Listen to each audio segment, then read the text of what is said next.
বেয়ারাদের মুখে খবর পেলুম নিকটবর্তী ছোট জঙ্গলে কোনো বাঘ একটা মহিষের বাচ্চা মেরে রেখে গিয়েছে।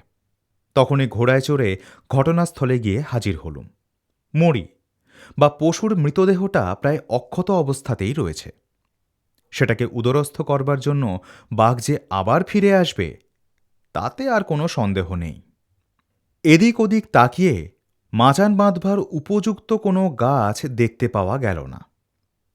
কিন্তু মরি থেকে প্রায় ২০ ফুট দূরে জমি হঠাৎ ঢালু হয়ে একটা খাতের মতো জায়গা সৃষ্টি করেছে। তার চারিদিকে কতগুলো কাঁটা গাছের ঝোপঝাপ সাজিয়ে দিলে লুকোবার কোনো অসুবিধাই হবে না। অনুচরদের সেই ব্যবস্থা করতে বলে তখনকার মতো বাংলোয় ফিরে এলুম। সন্ধ্যের মুখেই কিছু খাবার, জল আর বন্দুক নিয়ে যথাস্থানে গিয়ে হাজির হলুম। সাঙ্গপাঙ্গদের ওপর নির্দেশ রইল, বন্দুকের শব্দ শুনলেই তারা যেন আবার এসে দেখা দেয়। কাঁটা ঝোপের মাঝখানে গিয়ে আমি আসন গ্রহণ করলুম। ঝোপের একটা জায়গা অল্প ফাঁক করে রাখলুম বন্দুক ব্যবহার করার জন্য। শুক্লপক্ষের রাত, চাঁদের আলো থাকবে। বাঘের আবির্ভাব হলেই জানতে পারব।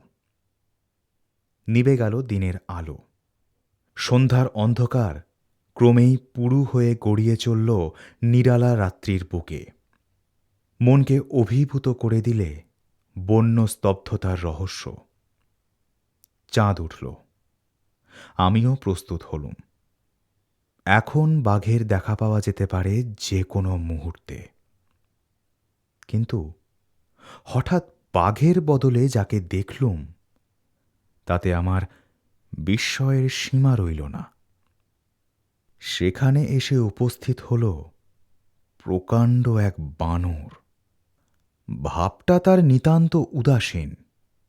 এই রাতে এমন জায়গায় বানর! আমি জানতুম বানররা বাঘদের জমের মতো ভয় করে, অথচ এই বানরটা বাঘের রেখে যাওয়া মরির কাছে এসেছে একেবারে বেপরোয়া হয়ে। সত্যিই বিস্ময়জনক ব্যাপার। তারপর যা হল তা অধিকতর বিস্ময়কর। মরির কাছে এসেই বানরটার ভাবভঙ্গি একেবারে বদলে গেল। নিশ্চয়ই সে আমার গন্ধ পেয়েছে। মরির চারপাশে মণ্ডলাকারে ঘুরে সে সোজা এগিয়ে এলো আমারই দিকে। তারপর ঝোপের ফাঁক দিয়ে উঁকি মেরে আমাকে দেখেই তীব্র চিৎকার করতে করতে বেগে ছুটে অদৃশ্য হয়ে গেল। আমার পক্ষে এই ব্যবহার ছিল সম্পূর্ণ কল্পনাতীত। সে ঠিক মানুষের মতোই যেভাবে আমাকে আবিষ্কার করল, আমি তার মধ্যে পেলুম যেন কোনো অমঙ্গলের ইঙ্গিত। মনের ভেতরে অত্যন্ত অস্বস্তি অনুভব করতে লাগলুম। যে জঙ্গলের ভেতর থেকে কাঁটা ঝোপ এনে এখানে সাজানো হয়েছিল সেইখানটা এর চেয়ে নিরাপদ মনে হল। তাড়াতাড়ি আমি সেইখানে গিয়েই আত্মগোপন করলুম। তারপর মিনিট 10 বেশি অপেক্ষা করতে হল না। বানরটা যেদিকে অদৃশ্য হয়েছিল ঠিক সেই দিক থেকেই জঙ্গলের বাইরে লাফিয়ে আত্মপ্রকাশ করল মস্ত বড় এক বাঘ। কিছুমাত্র দ্বিধা না করেই বেগে দৌড়ে সে বিকট গর্জন করে লাফিয়ে পড়ল আমার সেই সাজানো কাঁটা ঝোপের ভেতর।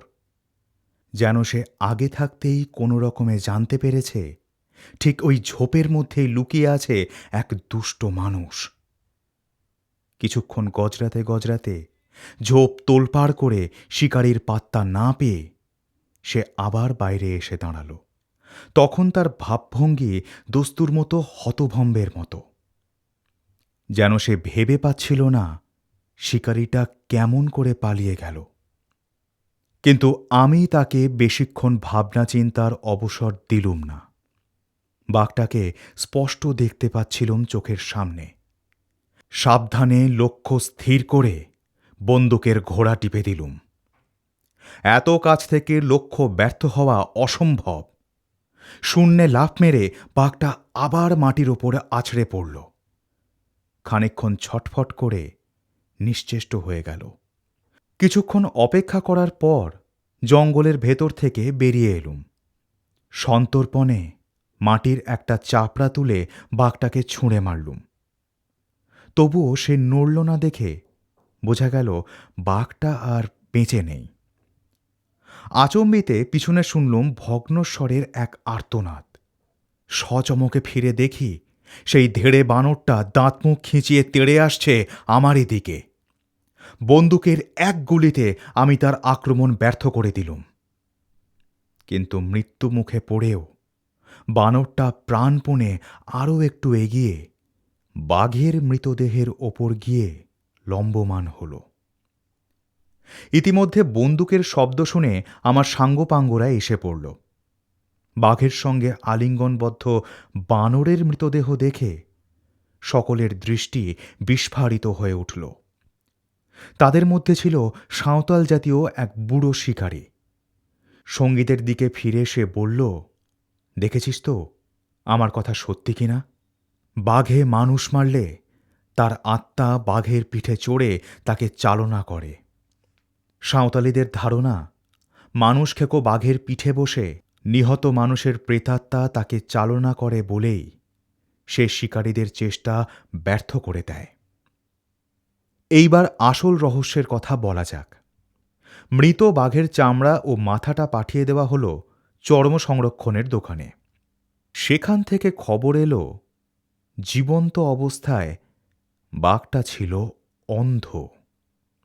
এইখানেই সমস্যা। ধরলুম যা অসম্ভব তাই হয়েছে সম্ভবপর। অর্থাৎ বনের বাঘার সঙ্গে হয়েছে বানরের বন্ধুত্ব, এবং ধরলুম কাঁটা ঝোপের মধ্যে শত্রুর অস্তিত্বের কথা বানরই কোনো রকমে ঠারে ঠোরে বাঘকে জানিয়ে দিয়েছিল। কিন্তু বাঘ অন্ধ, চোখে দেখতে পায় না, এবং বানরের ভাষাও তার পক্ষে জানা অসম্ভব।